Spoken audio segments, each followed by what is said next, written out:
Welcome sa Tagalog Horoscope, ang iyong gabay sa pang-araw-araw na buhay.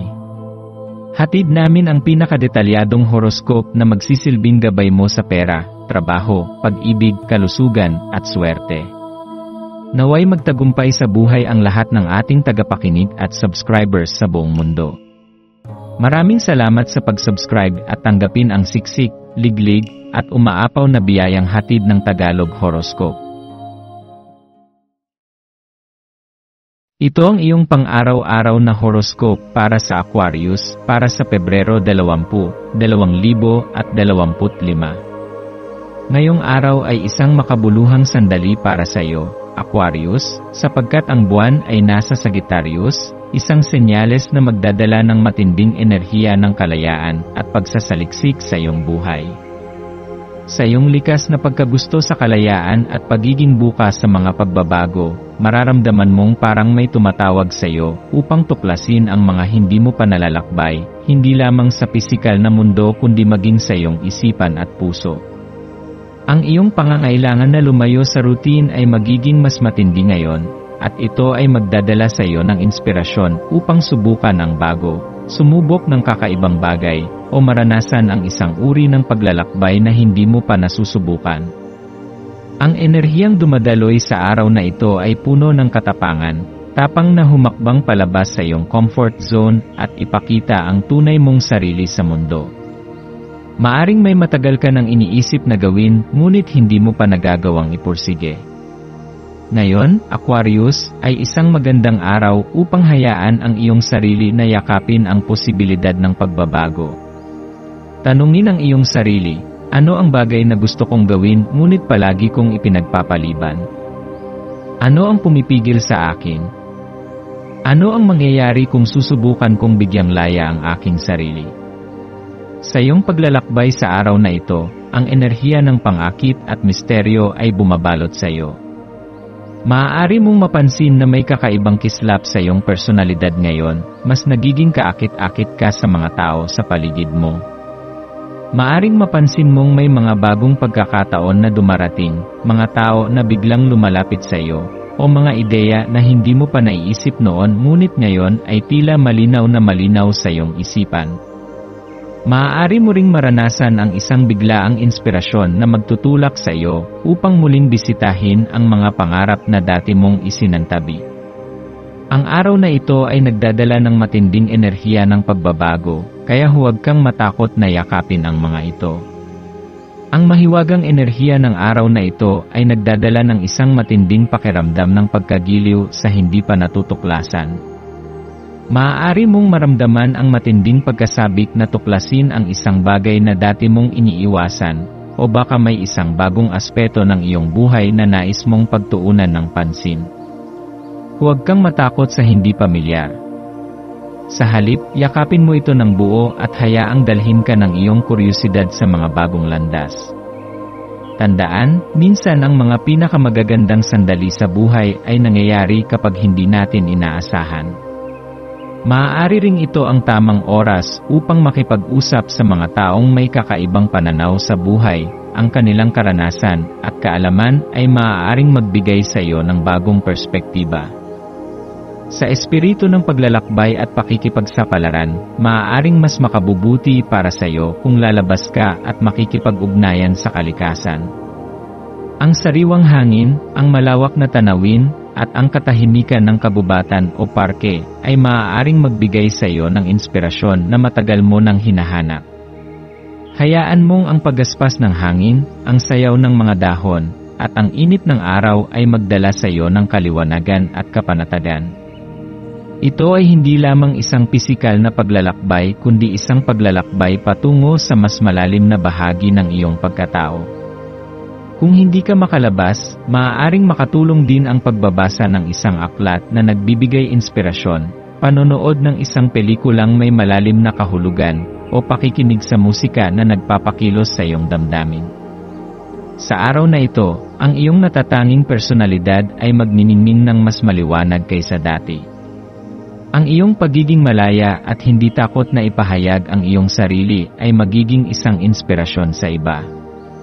Hindi mo kailangang magpanggap o sundin ang inaasahan ng iba, mas mainam na ipakita kung sino ka talaga. Ang mundo ay puno ng mga taong sumusunod lamang sa agos, ngunit ikaw, Aquarius, ay isa sa mga nilalang na hindi natatakot lumangoy sa sariling direksyon.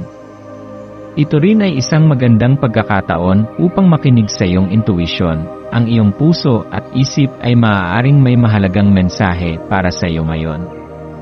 Habang pinapayagan mo ang iyong sarili na maging bukas sa mga bagong karanasan, maaaring mapansin mong mas lalong lumalalim ang koneksyon mo sa mga taong tunay na nauunawaan ka. Ang pagyakap sa spontaneity ay maaaring magdala sa iyo sa mga hindi inaasahang koneksyon, kaya buksan mo ang iyong puso at isipan sa mga bagong relasyon na maaaring dumating. Maaring may isang tao na biglang lumitaw sa iyong buhay at magdala ng inspirasyon o saya. Ang mga simpleng usapan ay maaaring humantong sa malalim na pagkakaibigan, o baka may isang taong handang tulungan kang maisakatuparan ang isang matagal mo ng pangarap. Sa aspeto ng iyong trabaho at pangarap, maaaring ito ang tamang oras upang sumubok ng ibang paraan ng paggawa ng iyong mga gawain. Kung dati ay masyado kang sumusunod sa isang tiyak na proseso, baka ngayong araw ay subukan mong maging mas malikhain at mas bukas sa pagbabago. Minsan, ang pinakamaliliit na pagbabago sa ating routine ay maaaring magbukas ng malalaking oportunidad. Subukan mong mag-eksperimento sa iyong trabaho o proyekto, baka ang isang simpleng ideya ay maging daan upang matuklasan mo ang isang mas epektibong paraan ng paggawa ng iyong mga gawain. Sa pangkalahatan, ang araw na ito ay isang paalala na ang buhay ay isang paglalakbay na puno ng hindi inaasahang pangyayari. Ang mas mahalaga kaysa sa kung saan ka patungo ay kung paano mo tinatangkilik ang bawat hakbang na iyong tinatahak. Yakapin mo ang iyong pagiging totoo sa sarili, hayaang dalhin ka ng iyong pagkagiliw sa mga bagong posibilidad, at manatiling bukas sa mga di inaasahang biyaya ng buhay. Ang iyong maswerteng kulay ngayong araw ay asul. Ang kulay na ito ay sumisimbolo ng katahimikan, kalinawan ng isipan, at inspirasyon. Ang pagsusuot ng asul o paggamit ng bagay na may ganitong kulay ay maaaring makatulong sa iyong pakiramdam ng kapayapaan at pagtuon sa iyong mga layunin. Ang iyong maswerteng numero ngayong araw ay 3, 11, at 20. Ang 3 ay kumakatawan sa malikhaing pagpapahayag at komunikasyon. Ang 11 ay isang numero ng espiritual na paggising at mataas na intuition, habang ang 20 ay sumisimbolo ng balanseng pananaw sa buhay. Ang iyong maswerteng gawain ngayong araw ay ang paglaan ng oras upang makipag-usap sa isang tao na maaaring magbigay sa iyo ng inspirasyon. Maaring ito ay isang matalik na kaibigan, isang mentor, o kahit isang estranghero na may dalang mahalagang mensahe para sa iyo. Ang pakikinig sa pananaw ng iba ay maaaring magdala ng bagong pag-unawa sa iyong buhay. Sa pagtatapos ng araw, maglaan ng oras upang magnilay at pag-isipan kung paano ka lumago mula sa iyong mga karanasan ngayong araw. Ano ang mga bagay na natutunan mo? Ano ang mga pangyayaring nagbigay sa iyo ng inspirasyon? Ano ang mga sandaling nagpasaya sa iyo o nagbigay ng bagong direksyon sa iyong pananaw? Maaari mong isulat ang iyong mga natutunan sa isang journal upang mas lalong maunawaan ang iyong progreso. Mahalaga rin na kilalanin ang iyong sariling paglago. Kung may mga hamong dumaan sa araw na ito, paano mo ito hinarap? Natutunan mo bang mas maging bukas sa pagbabago? Natutunan mo bang bitawan ang mga bagay na hindi mo kayang kontrolin? Ang bawat hakbang patungo sa mas malalim na pag-unawa sa sarili ay isang tagumpay, kaya bigyan mo ang iyong sarili ng pagpapahalaga sa pag-usad na nagawa mo ngayon. Habang natutulog ka ngayong gabi, hayaang ang iyong isipan ay mapuno ng pasasalamat sa mga natutunan mo at sa mga pagkakataong dumating sa iyo. Isipin mo rin kung ano ang gusto mong ipagpatuloy bukas. Ano ang mga hakbang na maaari mong gawin upang mas mapalapit sa iyong mga pangarap? Ano ang mga bagong bagay na nais mong tuklasin?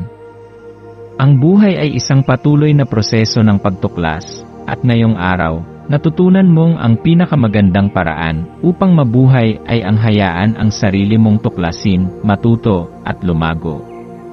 Sa bawat umagang darating, may bagong pagkakataon kang ipagpatuloy ang iyong paglalakbay patungo sa mas makulay at makahulugang buhay.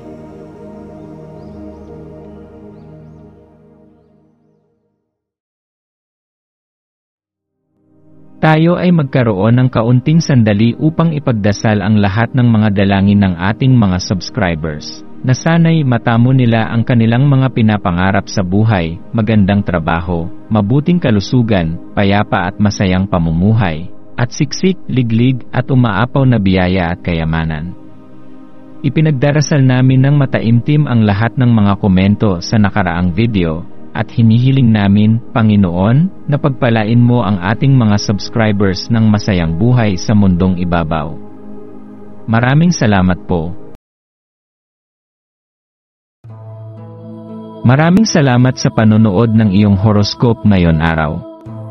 Naway gabayan ka ng mga bituin sa iyong landas. Huwag kalimutang mag-like, share, at subscribe para sa iba pang cosmic na kaalaman.